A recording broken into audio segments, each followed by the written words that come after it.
Cinema hero Andhra Pradesh deputy CM Pawan Kalyan Telangana రాష్ట్రం గురించి తెలంగాణ ప్రజల్ని అగౌరవపరిచే విధంగా మాట్లాడడం అనేది చాలా బాధాకరం.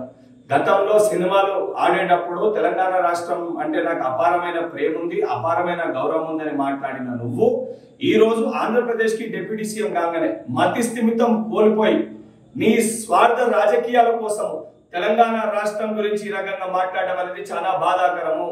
నువ్వు నిజంగా నీకు సిగ్గుంటే నువ్వు మాట్లాడిన మాటలకి కుటుంబ సమేతంగా తెలంగాణ రాష్ట్రాన్ని విడిచిపెట్టి వెళ్ళి ఆంధ్రప్రదేశ్ లోనే ఉండు. నువ్వు కనీసం సోయి లేకుండా తెలంగాణ ప్రజలు అత్యధిక నీ సినిమాలు చూసి నిన్ను గౌరవిస్తుంటే బలుపుతోటి ఈరోజు తెలంగాణ రాష్ట్రం గురించి ఈ రకంగా మాట్లాడడం అనేది చాలా దురదృష్టవశాతము. నువ్వు ఇదే రకంగా నీ వైఖరికి నువ్వు తెలంగాణ ప్రజలకి తెలంగాణ రాష్ట్రంలో ఉన్న ప్రతి ఒక్కరికి క్షమాపణ చెప్పకపోతే తెలంగాణ రాష్ట్రంలో నీ సినిమాలు ఆడనివ్వము. నువ్వు రేపు పొద్దున తెలంగాణ రాష్ట్రంలో తిరుగుతే నిన్ను పరిగెత్తించి తెలంగాణ రాష్ట్రంకి వెళ్ళి కూడా తెలంగాణ యువత తెలంగాణ ప్రజలు తరిమి కొట్టే పరిస్థితి ఏర్పడుతుందని చెప్పి పవన్ కళ్యాణ్ హెచ్చరిస్తున్నా.